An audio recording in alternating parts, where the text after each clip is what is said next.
أشهد أن لا إله إلا الله وحده لا شريك له وأشهد أن محمدا عبده ورسوله أما بعد فأعوذ بالله من الشيطان الرجيم بسم الله الرحمن الرحيم الحمد لله رب العالمين الرحمن الرحيم مالك يوم الدين إياك نعبد وإياك نستعين اهدنا الصراط المستقيم صراط الذين أنعمت عليهم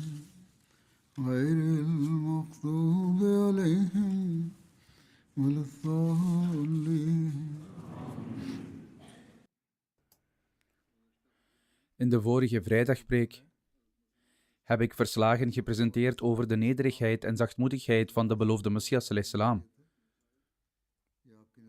evenals zijn leiding in dit opzicht. Vandaag zal ik ook enkele verslagen noemen en enkele van zijn aanwijzingen hierover. Hazrat Sheikh Mohammed Ismail Sahib vertelt dat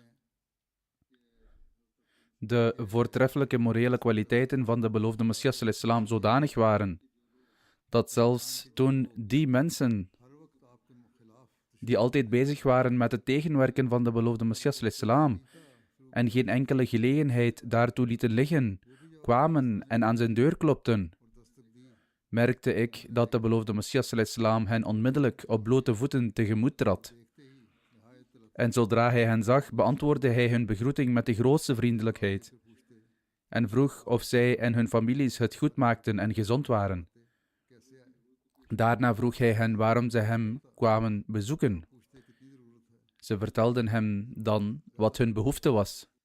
Daarop vroeg hij hen hoeveel geld ze nodig hadden en hij gaf hen dan meer dan wat ze nodig hadden en zei: als je meer nodig hebt, neem dan meer. Hij behandelde zelfs zijn tegenstanders met de grootste vriendelijkheid en hij trad altijd bescheiden voor hen op en toonde nooit enige arrogantie. Hazrat Mirza Bashir Ahmed Sahib radiyallahu anhu vertelt dat hij Munshi Zafar Ahmed Sahib hoorde zeggen dat Maulvi Sher Ali Sahib hem had verteld dat Mira Bakhsh Sodai, die een verstandelijke beperking had, uit de hoofdmoskee kwam en de beloofde Messias alayhi salam bij zijn naam noemde. Hij deed dit nogal respecteloos, aangezien hij verstandelijk beperkt was, en wat kon er anders verwacht worden? Hij riep: O Ghulam Ahmed. De beloofde Messias alayhi salam stopte onmiddellijk en antwoordde ja. De beloofde Messias alayhi salam nam het hem helemaal niet kwalijk en vroeg: wat wil je zeggen? Hij antwoordde in het Punjabi: je moet eerst de salam uitspreken. Deze arme man beschouwde zichzelf als een persoon met gezag. De beloofde Messias alayhi salam zei: Assalamu alaikum. De man zei toen: betaal de muamala, de belasting. De grondeigenaren moesten deze muamala betalen, wat een vorm van belasting van de overheid was. Hoe dan ook, toen hij dit hoorde, haalde de beloofde Messias alayhi salam een zakdoek uit zijn zak en gaf hem 4 of 8 annas. De man was verheugd en keerde terug terwijl hij lofliederen zong. Zo nam de beloofde Messias alayhi salam zelfs nooit aanstoot aan de woorden van een verstandelijk beperkte en zou zelfs voor zo iemand stoppen. Master Nazir Hussain Sahib vertelt dat wanneer ik mijn vader vergezelde om de beloofde Messias alayhi salam in Qadian te bezoeken, en als hem werd verteld dat Hakim Marham Isa Sahib was gearriveerd, heb ik altijd gezien dat zodra hij op de hoogte werd gebracht, hij onmiddellijk naar buiten kwam om hem te ontvangen. Hij bood hem ook iets te eten aan en bij sommige gelegenheden ging hij persoonlijk het eten halen. Verder schrijft hij dat de beloofde Messias alayhi salam zijn gasten met zo'n eenvoud ontving dat ik hem soms zag naar buiten komen met een pen in zijn hand.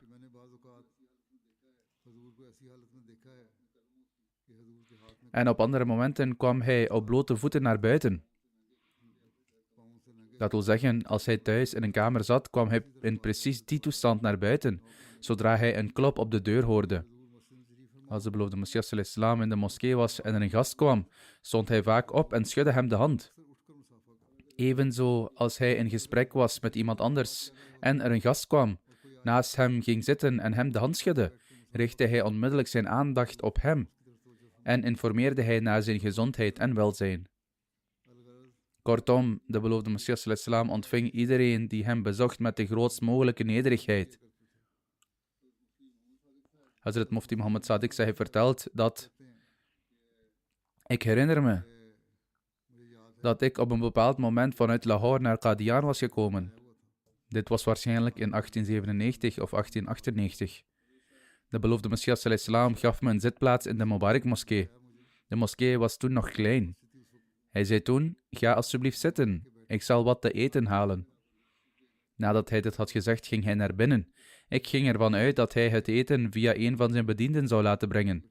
Maar na een paar minuten, toen de deur openging, zag ik hem met een dienblad met eten met zijn eigen handen dragen. En hij bracht het mij persoonlijk. Hij keek me aan en zei: begin alsjeblieft met eten. Ik haal wat water. Toen hij dat zei, begonnen de tranen onwillekeurig te stromen. Als de beloofde Messias sallallahu alaihi wasallam, die onze gids en leider is, ons op deze manier dient, in hoeverre moeten wij dan elkaar dienen?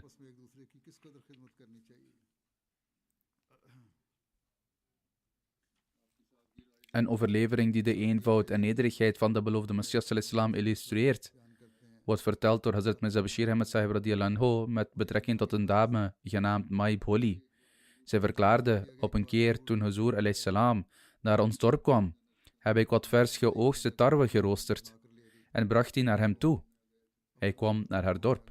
Hij verdeelde het onder degenen die bij hem waren, proefde er zelf wat van en sprak zijn tevredenheid uit.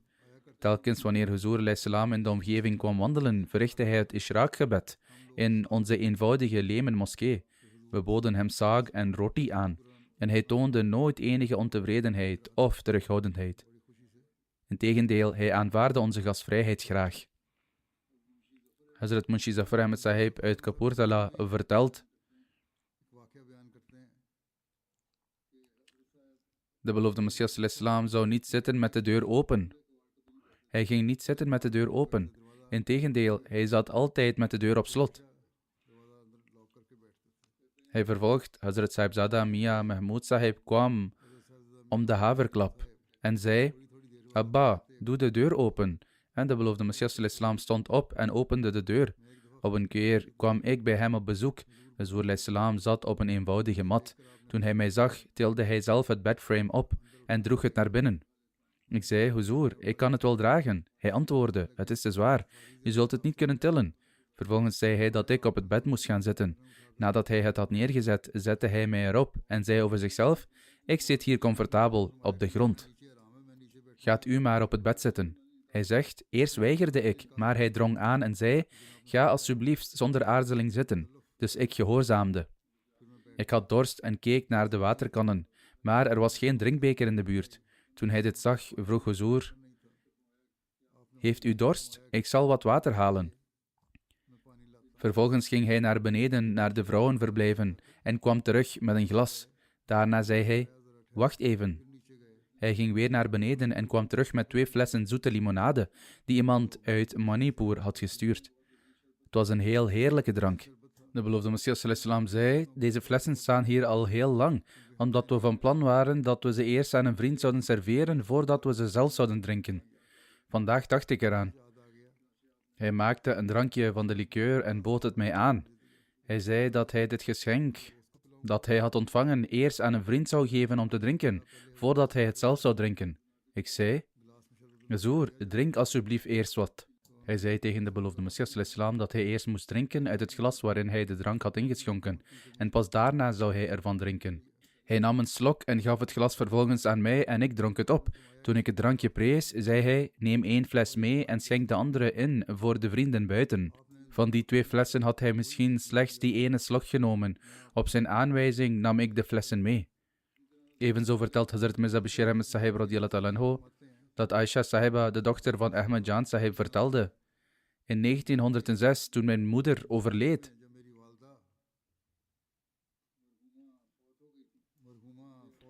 nam Ammaji, de vrouw van Hazrat Khalifatul Masih I radiyallahu ta'ala anhu, me in haar huis op.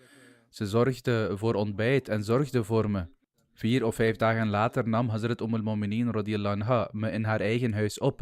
Op de plek waar nu de keuken staat, liet Hazrat Ammajan radiyallahu anha mijn haar wassen. Een vrouw goot water over mijn hoofd, terwijl Ammajan zelf het haar waste van dit meisje, wiens moeder was overleden. Hazrat al Mu'minin smeerde zeep op mijn haar en waste het. De vrouw die hielp goot te veel water. De beloofde Messias ﷺ liep vlakbij. Toen hij dit opmerkte, nam hij de waterkan van haar over en begon het water zelf over mijn hoofd te gieten, langzaam en voorzichtig. Terwijl Hazrat Ammajan al Mu'minin mijn haar kamde. De beloofde Messias ﷺ zei, op deze manier zullen de luizen eruit komen.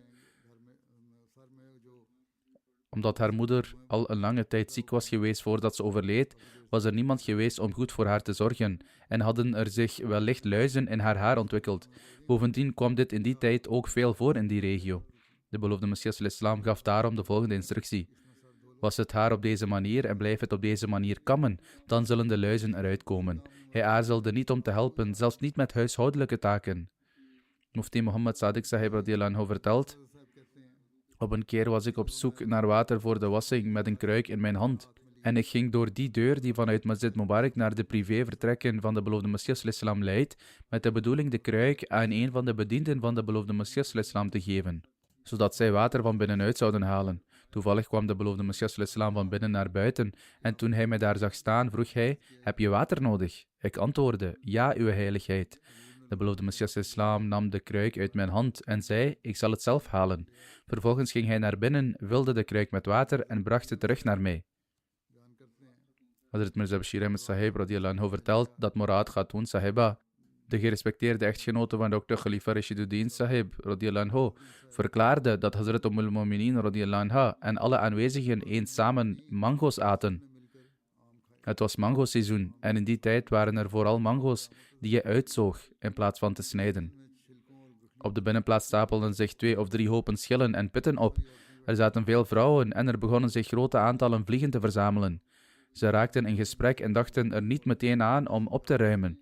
Ze zei dat ze daar op dat moment ook zat en dat er ook enkele vrouwelijke verzorgsters aanwezig waren. Er waren op dat moment vrouwelijke werksters en bedienden aanwezig. Terwijl dit gebeurde, kwam de beloofde Messias ﷺ binnen. En toen hij dit zag, pakte hij zelf een kan, mengde er fenol, een ontsmettingsmiddel, in en goot het met zijn eigen handen over de stapels mangoschillen, zodat de vliegen zouden verdwijnen en de plek zou worden schoongemaakt en er geen geur zou ontstaan. In plaats van iets tegen iemand te zeggen, toonde hij door zijn eigen handelen dat reinheid onmiddellijk moet worden uitgevoerd. Hier komt naast zijn nederigheid ook zijn aandacht voor hygiëne duidelijk naar voren. Een delegatie, waaronder enkele vooraanstaande burgers van Lahore, waaronder Dr. Lama Iqbal en Sir Shahabuddin, kwam de beloofde Messias ﷺ ontmoeten. Babu Ghulam Muhammad Sahib radiyallahu anhu beschrijft deze ontmoeting en vertelt dat na het avondeten, toen charpais, traditionele gewoven bedden, werden uitgedeeld, nam ik een stevige en grote charpai, Chaudhry Shahabuddin Sahib, die later bekend stond als Sir Shahabuddin, nam die van mij af en nam in plaats daarvan mijn charpai in beslag. De beloofde Messias ﷺ kwam en vroeg aan iedereen of ze comfortabel lagen. Iedereen zei dat het goed ging, maar toen hij bij mij kwam, stond ik daar bezorgd, omdat mijn charpai was meegenomen door Chaudhry Shahabuddin. Ik zei: uw heiligheid, mijn charpai is door Chaudhry Shahabuddin meegenomen en ik vraag me af waar ik moet slapen. Hij zei: wacht, ik zal een charpai voor u halen. Hij ging weer weg en er verstreek geruime tijd zonder dat er een charpai kwam. Ik keek toen door de deur naar de binnenplaats van de woning van de beloofde Messias ﷺ en zag een man die snel een charpai aan het maken was, terwijl de beloofde Messias ﷺ naast hem zat, met een lamp in zijn hand en de weg voor hem verlichtte.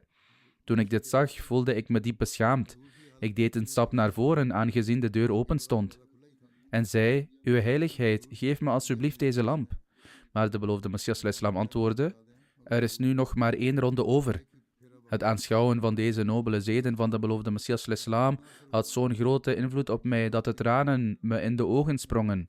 Toen ik naar het gezicht van de beloofde Messias ﷺ keek, dat zo gezegend was, bleef ik tegen mezelf zeggen, dit kan nooit het gezicht zijn van een leugenaar. De getuigenis van wijlen Mirza Ismail Beg, die de beloofde Messias ﷺ diende, luidt als volgt. Voordat hij zijn aanspraak deed, toen de beloofde Messias ﷺ in gehoorzaamheid aan de instructies van zijn vader op reis ging om rechtszaken te voeren, was er vaak een paard als vervoermiddel en ik was meestal in zijn gezelschap, maar telkens wanneer hij vertrok, deed hij dat te voet en liet hij mij op het paard rijden, terwijl hij zelf liep. Hij zei, ik weigerde herhaaldelijk en zei, Huzoer, ik schaam me. Hij antwoordde, ik schaam me niet om te voet te gaan. Waarom zou jij je schamen om te rijden? Telkens wanneer hij uit Qadian vertrok, liet de beloofde Messias ﷺ mij altijd als eerste rijden.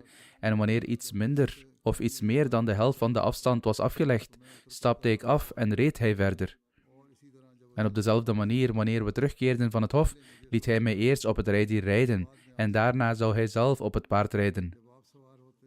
En als hij reed, liet hij het paard gaan in het tempo waarin het van nature liep, zodat ik, terwijl ik naast hem liep, geen enkele moeite zou hebben. Hazrat Mirza Bashir Ahmad Sahib radiyallahu anhu vertelt dat Maulwi Sher Ali hem vertelde. Telkens wanneer de beloofde Messias ﷺ iets wilde navragen bij Maulwi Muhammad Ali Sahib, ging hij in plaats van hem te roepen zelf naar het kleine kamertje van Maulwi Sahib.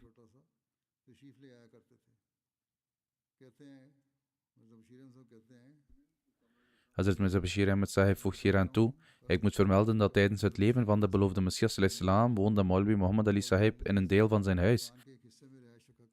De beloofde Messias ﷺ had hem een van de kamers gegeven.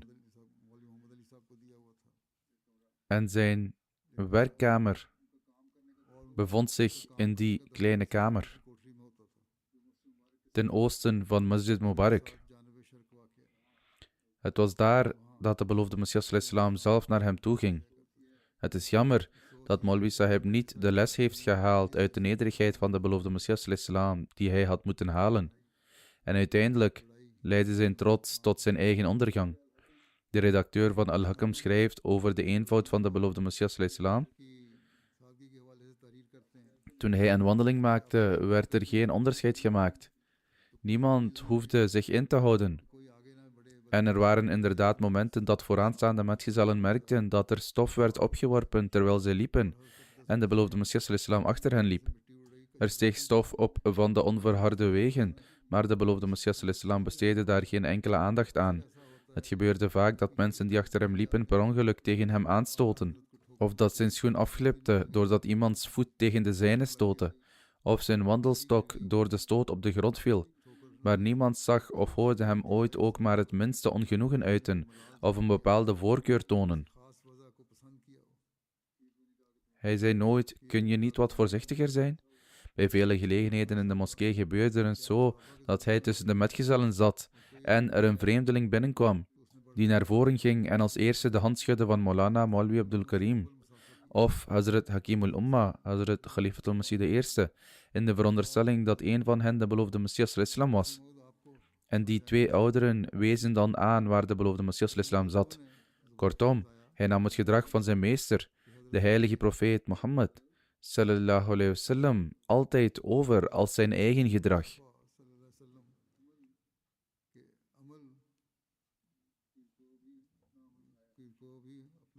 En het was precies dat voorbeeld dat hij zijn hele leven lang gaf. Er is een overlevering van Dr. Basharat Ahmad Sahib die als volgt luidt. De vrouw van Nawab Muhammad Ali Khan Sahib van Maleerkotla overleed. De beloofde Messias ﷺ ging naar het kerkhof met de begrafenisstoet en leidde zelf het begrafenisgebed. Het graf was nog niet klaar. Ik was ook bij de begrafenisstoet. Hij zegt, de mensen raakten in beslag genomen door naar het graf te kijken. En ook ik richtte mijn aandacht in die richting. Toen ik even later om me heen keek, was de beloofde Messias ﷺ nergens te bekennen. Ik keek bezorgd om me heen en zag hem toen alleen zitten op de grond in een hoek van de tuin. Ik spreidde snel een wit laken uit onder een boom en liep naar hem toe, terwijl ik zei, Hier is de zon fel. Kom alsjeblieft in de schaduw zitten van die boom daar. De beloofde Messias islam zei, ja, dat klopt. En kwam en ging op het laken zitten in de schaduw van de boom. Ik ging er vlakbij zitten. Hij zegt, al snel, toen mensen merkten dat de beloofde Messias islam onder de boom zat, begonnen ze naar hem toe te komen. Nu, telkens als er iemand aankwam, zei de beloofde Messias islam tegen hem, kom, ga hier zitten. En schoof zelf wat opzij, zodat de nieuwkomer op het laken kon gaan zitten. Mensen bleven komen en hij bleef naar achteren schuiven en iedereen op het laken zetten, totdat ik, na niet al te lange tijd, keek en zag dat de beloofde Messias islam op de kale aarde zat, terwijl al zijn metgezellen op het laken zaten. Degenen die kwamen, verzonken in de vreugde en het enthousiasme van het bezoek en de ontmoeting met hem, merkten niet wat er gebeurde, dat de beloofde Messias islam zich had verplaatst naar de grond terwijl zij op het laken zaten. Maar hij zegt, ik keek toe en werd innerlijk sterk geraakt door dit alles. En tegelijkertijd groeide mijn geloof. Wat een rang Allah hem heeft geschonken en welke diepten van zachtmoedigheid en nederigheid in zijn ziel schuilgaan.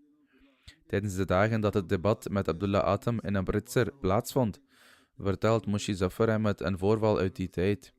Hij zegt, we verbleven hoogstwaarschijnlijk in het huis van Karim Bakhsh, toen kolonel Altaf Ali Khan zich bij ons voegde en tegen mij zei dat hij de beloofde Messias islam onder 4 ogen wilde ontmoeten.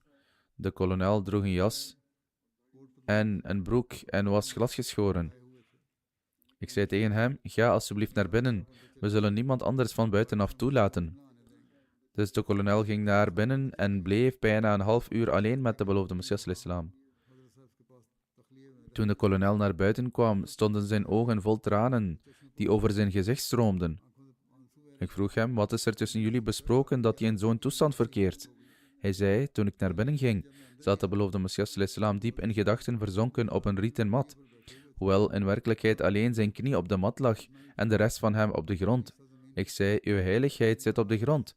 De beloofde Messias islam, denkend dat ik als kolonel misschien niet op de mat zou willen zitten, nam zijn tulbanddoek af, wikkelde zijn tulband af en spreidde die op de grond uit en zei tegen mij, ga hier alsjeblieft zitten, kolonel. Hij zei, ga hier alsjeblieft zitten, kolonel, misschien wilt u niet op de mat zitten. Hier, laat me deze doek uitspreiden, ga er alsjeblieft op zitten. Hij haalde de doek van zijn eigen hoofd en spreidde die op de grond uit. De kolonel zei, toen ik dit zag, stroomden mijn tranen en ik gaf toe. Hoewel ik gedoopt ben, wat betekent dat ik het christendom had aanvaard, ben ik niet zo verstoken van geloof dat ik op de tulbanddoek van uw heiligheid zou gaan zitten. De beloofde Messias islam antwoordde, er is niets mis mee, helemaal geen kwaad. Ga alsjeblieft gerust zitten. Hoe dan ook, hij zegt, ik schoof de doek met mijn hand opzij en ik ging op de mat zitten en begon hem te vertellen over mijn toestand, dat ik veel drink en ook andere zonden bega, dat ik niets weet van God of de profeet bij naam, maar ik verklaar nu, voor u, dat ik me bekeer van het christendom en moslim word. Ondanks dat alles had ik het christendom omarmd, maar nu, nadat ik uw toestand heb gezien en uw woorden heb gehoord, word ik moslim. De ondeugden die mij in hun greep hebben, lijken echter zeer moeilijk achter te laten. De beloofde Messias islam zei, reciteer istighfar en maak er een gewoonte van om de 5 dagelijkse gebeden te verrichten. Dit is de remedie als zonden wortel hebben geschoten en iemand is afgedwaald van de religie. Laat hem dan overvloedig istighfar reciteren en zich concentreren op zijn gebeden.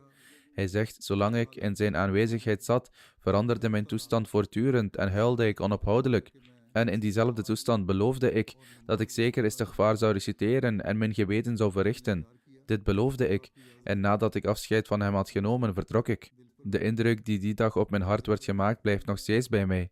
Deze kolonel had datzelfde debat bijgewoond en zat gewoonlijk aan de kant van de christenen, maar hij bezat van nature een goed karakter, en Allah de Almachtige stelde hem in staat om de islam opnieuw te aanvaarden. Maulwi Abdul Karim Sahib Sialkoti vertelt over een voorval uit 1896, of daar omstreeks. Aangezien hij dit verslag in 1900 publiceerde en iets beschreef dat 4 jaar eerder had plaatsgevonden.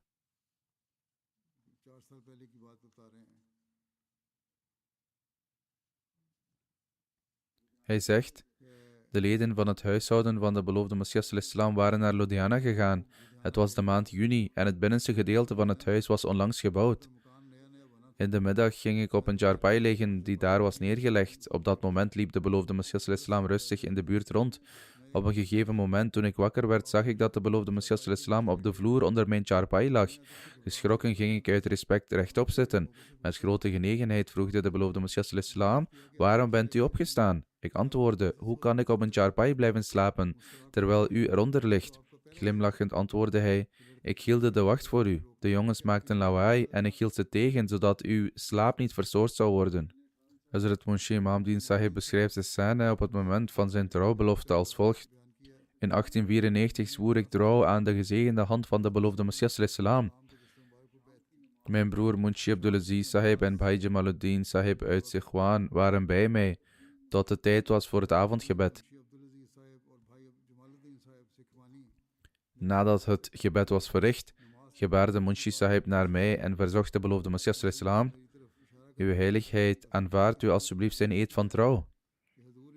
De beloofde Messias al-Islam zei: laat hem binnenkomen. Toen ik alleen de Beit al-Fikr binnenkwam, zat de beloofde Messias al-Islam aan de voet van een charpai en gaf me de opdracht om aan het hoofdeinde ervan te gaan zitten. Eerst aarzelde ik, maar toen de beloofde Messias al-Islam de instructie herhaalde, ging ik zitten. Vervolgens nam hij mijn trouwbelofte af. Ik was verbaasd over deze behandeling van de beloofde Messias al-Islam. Aan de ene kant waren er die zogenaamde spirituele gidsen, naast wie niemand zelfs maar als gelijke kon zitten, en aan de andere kant was er de beloofde Messias van Allah de Almachtige, die een onbeduidende dienaar aan het hoofd van de charpai plaatste, op een betere zitplaats.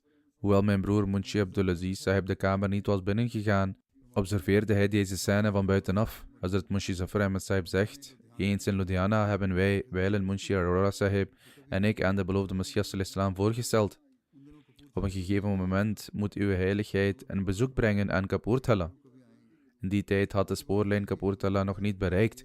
De beloofde Messias al-Islam beloofde: we zullen zeker op een dag een bezoek brengen. Kort daarna kwam de beloofde Messias al-Islam op een dag naar Kapurthala, zonder ons daarvan van tevoren op de hoogte te stellen. Hij arriveerde per paardenkoets en nadat hij bij de koetshalte was uitgestapt, ging hij naar de Fateh Wali moskee in de wijk Nazdika Khana in Kapurthala.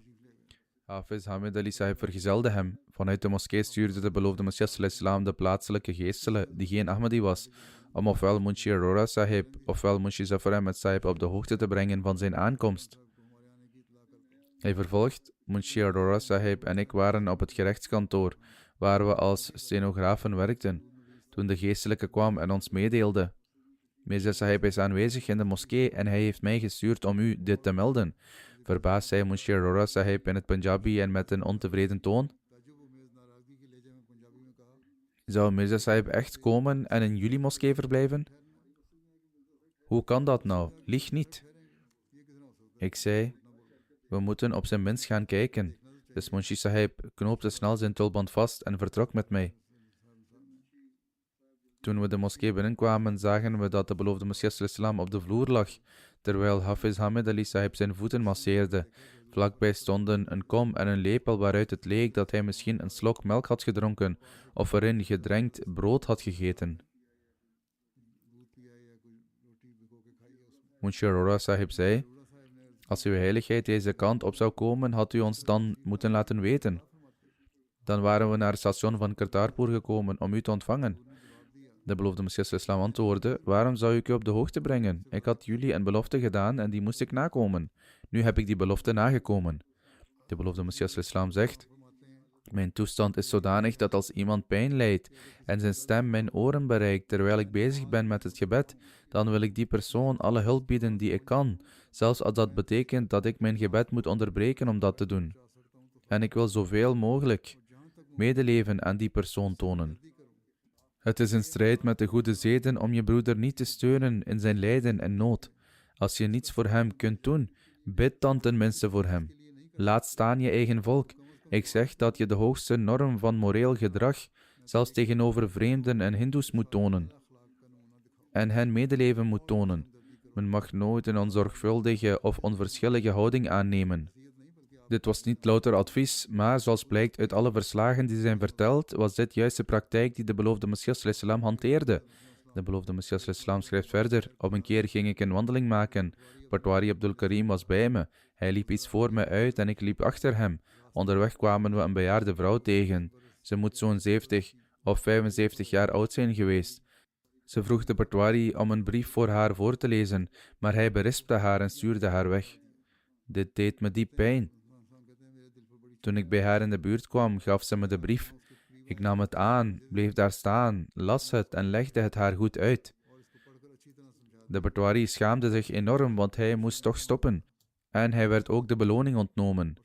Als hij de brief met nederigheid had gelezen, zou dat beter voor hem zijn geweest.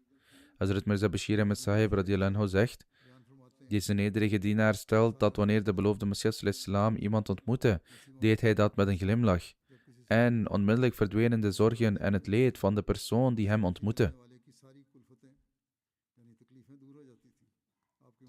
Elke Ahmadi voelde dat bij het betreden van zijn gezelschap al het verdriet uit het hart werd weggewassen. Op het moment dat iemands ogen op zijn glimlachende gelaat vielen, ging er een golf van vreugde door het hele lichaam. Het was een gewoonte van de beloofde Messias islam om aandachtig te luisteren naar zelfs de meest gewone persoon en met grote genegenheid te antwoorden. Ieder voelde op zijn eigen manier dat de beloofde Messias islam meer van hem hield dan wie dan ook. Sommige mensen die niet op de hoogte waren van de gedragsregels die gelden bij de bijeenkomsten van de profeten van Allah, en omdat ze eenvoudig en ongeletterd waren, vertelden uitgebreid irrelevante verhalen. Toch zat de beloofde Messias islam rustig te luisteren, en hij zou nooit tegen iemand zeggen dat ze moesten ophouden met praten. Op een keer kwam er een man in de aanwezigheid van de beloofde Messias islam. Hij boog zijn hoofd en probeerde het op zijn voeten te leggen. De beloofde Messias islam duwde zijn hoofd met zijn hand weg en zei: dit is niet toegestaan. Men moet zeggen assalamu alaikum en elkaar de hand schudden. Hazrat Mufti Muhammad Sadiq Sahib schrijft: een arme Ahmadi-man uit Kashmir die lang van gestalte was en zeer oprecht, legde de hele afstand van zijn dorp naar Qadian te voet af. Zijn naam was Aqalju. Op een keer was hij in Qadian aangekomen. Op een bepaald moment, op een ochtend, toen de beloofde Messias islam op het punt stond een wandeling te maken. Die man uit Kashmir stond ook op het plein. Toen hij de beloofde Messias islam zag, werd hij overweldigd door liefde. En terwijl hij huilde, legde hij zijn hoofd op de voeten van de beloofde Messias islam. De beloofde Messias islam bukte zich, tilde hem op en zei: dit is niet toegestaan. Men mag zich niet neerwerpen voor enig menselijk wezen. Dat wil zeggen, een mens mag zich nooit voor iemand ter aarde werpen, noch zich aan iemands voeten buigen. Hazrat Maulvi Abdul Karim Sahib Sial Korti schrijft: er was eens een gelegenheid waarbij iemand onze moskee bezocht, die in de ban was van en gewend was aan het bezoeken van asceten en de beheerders van heiligdommen, zoals we die tegenwoordig in de wereld zien. Hij schrijft verder: toen hij naar onze moskee kwam, was de man verrast om te zien dat de mensen zo vrijuit met de beloofde Messias islam spraken, en zei tegen hem: er is een gebrek aan respect in uw moskee. Mensen spreken zonder vrees tot u.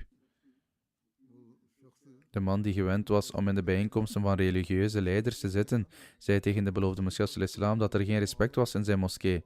Mensen zaten openhartig in zijn bijeenkomst en spraken met hem zonder enige vrees. Hij suggereerde dat ze de beloofde Messias islam niet het nodige respect toonden. De beloofde Messias islam antwoordde: het is niet mijn gewoonte om op een woeste en angstaanjagende manier te zitten, zodat mensen mij zouden vrezen zoals ze doodsbang zijn voor een vleesetend beest. Ik verafschuw het idee om als afgod te zitten. Ik ben gekomen om de afgoderij af te schaffen, niet zodat ik zelf een afgod zou worden en mensen mij zouden aanbidden. Allah de Verhevene weet heel goed dat ik mezelf geen voorrang geef boven anderen, zelfs niet in het minst. Naar mijn mening is er geen ergere afgodendienaar en niemand is slechter dan een arrogant persoon. Een arrogant persoon aanbidt helemaal geen God, in feite aanbidt hij alleen zichzelf. Hazrat Mirza Bashir Ahmed Sahib radiyallahu anhu vertelt een verslag over Munshi Zafar Ahmed Sahib. Hij vertelt dat op een bepaald moment bij zijn terugkeer uit Delhi de beloofde Messias islam in Amritsar uitstapte. Hazrat al-Mu'mineen, de vrouw van de beloofde Messias islam, werd ook door hem vergezeld. De beloofde Messias islam nam een van zijn zonen op schoot, die wellicht Mia Bashir Ahmed Sahib was, en nam een zware tas onder zijn andere arm. Dat wil zeggen, hij tilde het kind aan de ene kant op en de tas aan de andere kant, en zei tegen mij: u mag de pandaan meenemen, Munshi Zafar Sahib was op dat moment aanwezig, dus hij gaf hem de opdracht de pandaan te nemen, die klein was. Ik zei, uw heiligheid, geef de tas alsjeblieft aan mij. De beloofde Messias Islam antwoordde, nee. Toen ik het 1 of 2 keer vroeg, herhaalde de beloofde Messias Islam hetzelfde antwoord. Hoe dan ook, ik hield de pandaan vast en we vertrokken. Ondertussen zeiden 2 of 3 jonge Engelsen die op het station aanwezig waren tegen mij, vraag zijn heiligheid om even stil te staan. En dus zei ik, uw heiligheid, zij vragen of zijn heiligheid even stil wil staan. Zijn heiligheid bleef stilstaan. De Engelsen waren ook op hetzelfde station. In diezelfde houding namen ze een foto van de beloofde Messias Islam, terwijl hij een kind vasthield en ook zijn tas. Ze wilden graag een foto van hem maken. Ondanks zijn grote eenvoud waren die mensen onder de indruk van de persoonlijkheid van de beloofde Messias Islam. En ze merkten op, we willen graag een foto maken van deze eerbare heer. Hazrat Malik Mola Bakhsh Sahib vertelt, een heer genaamd Miajan Mohammed woonde vroeger tegenover ons huis in Amritsar en hij praatte veel. Hij kende het boek van de beloofde Messias Islam, Surah Chashma Arya, bijna uit zijn hoofd. En hoewel hij analfabeet was, debatteerde hij fel met Arias. Hij ontwikkelde de psychiatrische aandoening, een vorm van depressie waarbij een manische toestand zou volgen. Telkens wanneer hij iemand ontmoette, vertelde hij de details van zijn aandoening op een zeer uitgebreide en gedetailleerde manier, waardoor ze een aanzienlijke tijd moesten blijven staan. Mensen raakten het beu om naar hem te luisteren en begonnen hem te mijden. Iemand stelde voor dat hij naar Qadian zou moeten gaan en zich zou moeten laten behandelen door Hazrat Maulvi Hakim Nuruddin Sahib. Hij antwoordde, hij is een man van hoge stand, wanneer zal hij naar mijn verhaal luisteren? Hij zei, waarom zou Hazrat Khalifatul Masih I radiyallahu anhu naar zijn langdurige verhaal luisteren? Die persoon antwoordde, nee, hij is een man met een uitstekende moraal, hij zal zeker naar u luisteren. Daarom kwam die man naar Qadian. Het gebeurde zo dat toen hij aankwam en uit de paardenkoets stapte, op datzelfde moment de beloofde Messias Islam vergezeld door zijn metgezellen terugkwam van een wandeling. De koetsier merkte op dat de beloofde Messias Islam eraan kwam en dus stapte de heer uit de koets en ging meteen naar hem toe om hem de hand te schudden en begon op zijn gebruikelijke bezorgde manier over de toestand van zijn ziekte te vertellen. Hij begon een lang uitgesponnen verhaal te vertellen. Het verhaal werd zo langdradig dat iedereen er genoeg van kreeg, maar de beloofde Messias Islam bleef rustig staan, zijn hand in de zijne houdend, naar alles luisterend. Uiteindelijk zei Miajan Mohammed Sahib zelf, die de patiënt was, nu is mijn mond droog geworden, ik kan niet verder praten. Ik spreek al zo lang en u blijft luisteren. Hierop merkte de beloofde Messias Islam op, goed dan, ga maar naar het gastenverblijf, eet en drink iets. En vertel dan over uw toestand aan Maulvi Sahib, dat wil zeggen Hazrat Hakim Maulvi Nuruddin Sahib radiyallahu anhu. Neem wat medicijnen van hem. Dienovereenkomstig meldde deze man, nadat hij zich had opgefrist, zich bij Maulvi Sahib, dat wil zeggen Hazrat Hakim Maulvi Nuruddin Sahib, en begon hetzelfde lange verhaal. Hazrat Maulvi Sahib schreef snel een voorschrift en overhandigde het. Hij had nog maar weinig verteld toen hij het begreep. Aangezien hij een arts was, begreep hij wat de ziekte was. Hij schreef het voorschrift en zei, ik ben op de hoogte van uw kwaal en het is niet nodig om de details ervan te horen. Hij nam het voorschrift aan, maar merkte op, men zei altijd dat Maulvi Nuruddin Sahib een uitstekend moraal bezit, maar hoe kan hij vergeleken worden met het moraal van Hazrat Mirza Sahib? Dit had zo'n diepgaande invloed op hem dat hij trouw zwoer, hij deed de beit. Voorheen had hij geen trouw gezworen, maar deed dit vanwege dit voorval. Er wordt gezegd dat wijlen Dr. Badullah Sahib dit voorval in zijn aanwezigheid vertelde, en hij, namelijk Jan Mohammed Sahib, bevestigde het ook. Evenzo schrijft Hazrat Mirza Bashir Ahmad Sahib radiyallahu anhu dat Master Alladita Sahib dit verslag schriftelijk heeft overgeleverd, dat op een bepaald moment de beloofde Messias Islam in het Ahmadiyya-gebouw in Lahore zat, toen een broze, zwakke, bejaarde man, genaamd Mustaqim, uit Sharqpur Bhini kwam om de beloofde Messias Islam te ontmoeten. Te midden van de menigte kon hij de beloofde Messias Islam niet bereiken en riep met luide stem, uw heiligheid, ik ben alleen gekomen om u te ontmoeten. De beloofde Messias Islam gaf opdracht, laat de gerespecteerde ouderen naar voren komen. Hij was een oude man, maar hij kon niet goed staan. Daarop gaf de beloofde Messias Islam opdracht, doe deze bejaarde man geen last, en toen stond de beloofde Messias Islam zelf op, ging naar hem toe en ging naast hem zitten. Hazrat Mirza Bashir Ahmad Sahib vertelt van Dr. Mir Muhammad Ismail Sahib dat toen de beloofde Messias Islam ooit naar Dera Baba Nanak ging in het gezelschap van enkele metgezellen om de chola van Baba Nanak Sahib te bezoeken, verspreidden de leden van de Jamaat enkele doeken onder een boom en gingen daar zitten samen met de beloofde Messias Islam. Maulwi Muhammad Hassan Sahib was ook onder de aanwezigen. Toen de dorpsbewoners hoorden van de komst van de beloofde Messias islam, begonnen ze zich daar te verzamelen. Van degenen die als eersten arriveerden, verwarden enkele Maulwi Muhammad Hassan Sahib met de beloofde Messias islam en schudden hem de hand en gingen zitten. Nadat 3 of 4 personen op deze manier de hand hadden geschud, werd duidelijk dat ze zich vergist hadden. Daarna verwees Maulwi Muhammad Hassan Sahib elk dergelijke persoon die naar voren kwam om hem de hand te schudden naar de beloofde Messias islam en zei: de beloofde Messias islam is hier. Hazrat Sheikh Abdul Qadir Sahib schrijft dat zijn oudste zoon, Hazrat Mirza Sultan Ahmed Sahib, gewoonlijk zei dat zijn vader zijn leven niet als een Mughal edelman leidde. Hoewel hij van adellijke afkomst was en een Mughal van afkomst, leefde hij zijn leven met de grootst mogelijke eenvoud en zachtmoedigheid. Kanhaiya Lal Saraf uit Qadian vertelt dat de beloofde Messias islam op een bepaald moment naar Batala moest reizen en hem opdroeg een paardenkoets te regelen. Toen de beloofde Messias islam het kanaal bereikte, herinnerde hij zich dat er iets thuis was achtergebleven. Hij liet de koetsier daarachter en keerde zelf te voet terug. Ondertussen vond de koetsier andere passagiers bij de brug en reed hij door naar Batala. Het lijkt erop dat de beloofde Messias islam vervolgens te voet naar Batala ging. Kanhaiya Lal zegt: ik riep de chauffeur bij me en berispte hem streng, zeggende: ellendige man, als het Mirza Nizamuddin was geweest, zou je daar zijn gebleven, zelfs als je 3 dagen had moeten wachten. Maar omdat dit een rechtschapen en derweesachtige persoon is, heb je hem in de steek gelaten en ben je vertrokken. Hij vertelt verder dat toen de beloofde Messias islam hiervan hoorde, riep hij hem bij zich en zei: hoe had hij kunnen blijven wachten omwille van mij? Hij heeft zijn loon ontvangen en is vertrokken. Waarom heb je hem onrecht aangedaan? De beloofde Messias islam geeft de leden het volgende advies. Ieder mens zou ernaar moeten streven om op te staan voor tahajjud en moet ook het qunut-gebed opnemen in de 5 dagelijkse gebeden. Toon berouw voor alle zaken die Gods ongenoegen wekken. Met berouw wordt bedoeld dat men al dergelijke wandaden en de oorzaken van goddelijk ongenoegen achter zich laat, waardoor een ware transformatie tot stand komt, vooruitgaat en rechtschapenheid, namelijk taqwa, aanneemt. Verbeter je moraal. Ook hierin ligt de genade van God.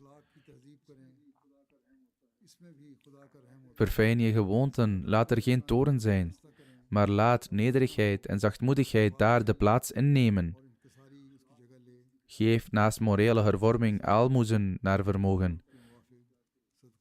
Dit was de leiding die de beloofde Messias islam aan de leden van de Jamaat gaf. Vervolgens verklaarde hij verder: het is noodzakelijk voor de rechtvaardigen om een leven van nederigheid en bescheidenheid te leiden. Dit is een aspect van vroomheid, namelijk een leven leiden van nederigheid en bescheidenheid, waarmee we ongepaste woede moeten bestrijden. Zich onthouden van woede was de laatste en zwaarste fase die door menig grote heilige en waarachtige werd doorstaan. Ijdelheid en trots komen voort uit woede, en in bepaalde gevallen is woede zelf het gevolg van arrogantie en hoogmoed. Want woede ontstaat wanneer een individu zichzelf superieur acht aan een ander. Ik wil niet dat leden van mijn gemeenschap zichzelf als superieur of inferieur beschouwen, zich arrogant gedragen of op elkaar neerkijken. God weet wie superieur of inferieur is. Dit is een vorm van verwaarlozing die naar minachting ruikt. Ik vrees dat deze minachting als een zaadje kan groeien en zo iemand te gronde kan richten. Sommige mensen ontmoeten mensen met een hoge status met enorm veel respect, maar werkelijk groot is degene die met nederigheid luistert naar een eenvoudige persoon, hem troost, waarde hecht aan zijn mening en hem niet berispt op een manier die hem verdriet zou doen. De Almachtige God zegt: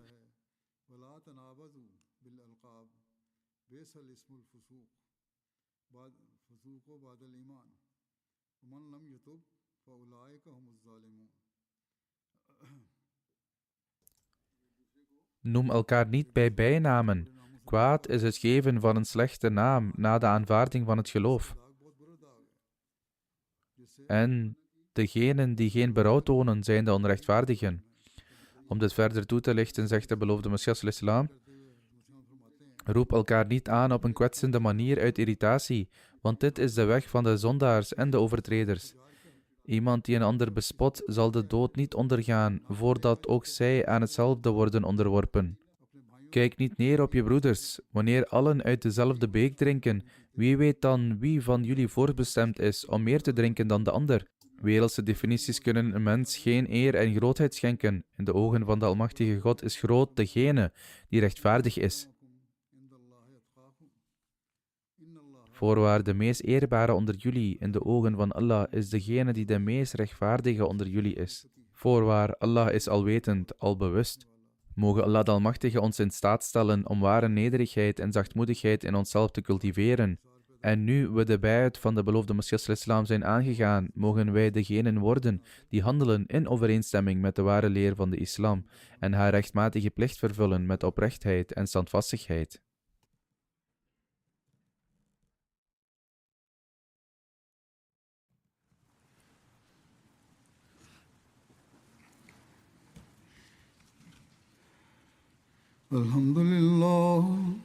الحمد لله نحمده ونستعينه ونستغفره ونؤمن به ونتوكل عليه ونعوذ بالله من شرور أنفسنا ومن سيئات أعمالنا من يهده الله فلا مضل له ومن يضلل فلا هادي له ونشهد أن لا إله إلا الله ونشهد أن محمدا عبده ورسوله